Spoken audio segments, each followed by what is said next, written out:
Meghan Markle s'était confiée à un certain nombre d'amis sur ses espoirs d'amitié avec Kate, la duchesse de Cambridge, mais a été déçue car les deux belles-sœurs étaient des personnes très différentes.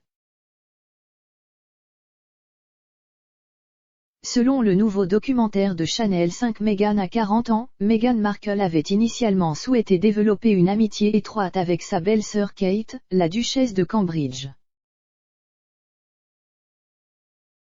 Cependant, Meghan s'est sentie un peu repoussée, alors qu'un fossé commençait à se développer entre les deux, en raison de leurs approches, très différentes, du travail royal.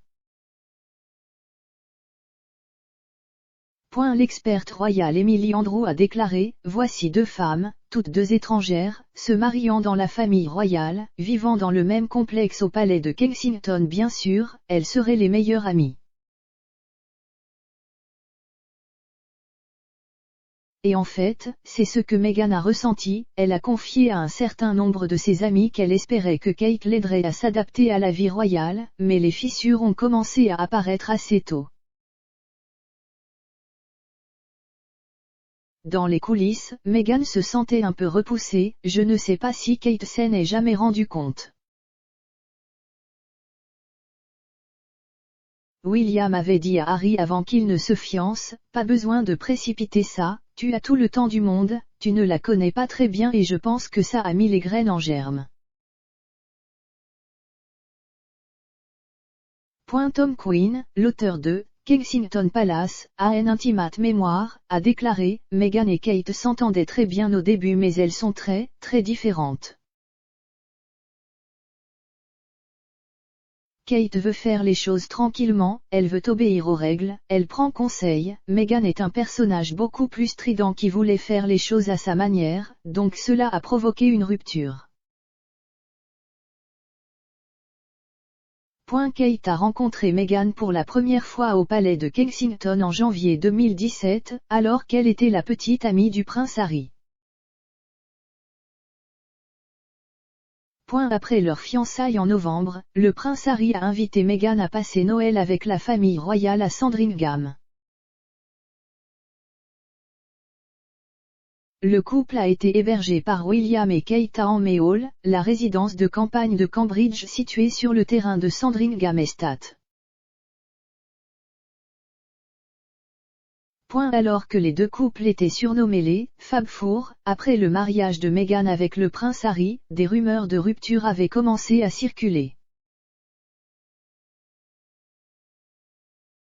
En octobre 2018, à la suite de la tournée de Harry et Meghan dans le Pacifique Sud, les couples ont décidé de diviser leurs foyers royaux et les Sussex ont quitté le palais de Kensington.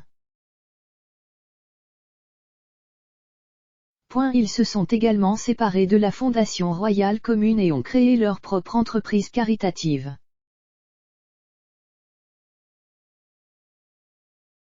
Dans la presse, une histoire avait émergé qu'à l'approche du mariage royal, Meghan avait fait pleurer Kate dans une querelle sur des robes de demoiselle d'honneur.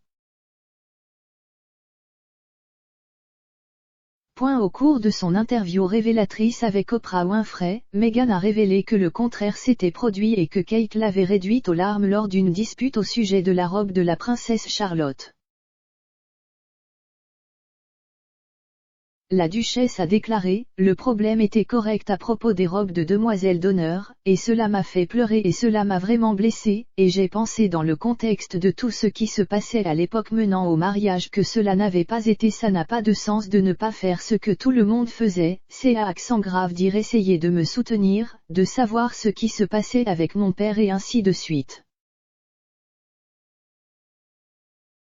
Elle a également qualifié Kate de bonne personne et a déclaré « Je ne pense pas qu'il soit juste pour elle d'entrer dans les détails parce qu'elle s'est excusée et je lui ai pardonné. » La relation du prince Harry avec son frère a également pris un tournant au cours des dernières années, et il a qualifié leur relation d'espace lors de son entretien avec Oprah. Meghan Markle et Kate ne se sont pas vus depuis avant la pandémie de Covid-19, bien que Kate ait adressé ses meilleurs vœux à la petite fille du couple, Lilibet. Bien que le prince William, le prince Harry et Kate aient fait front commun lors des funérailles du prince Philippe en avril, les pourparlers de réconciliation à huis clos sont restés improductifs.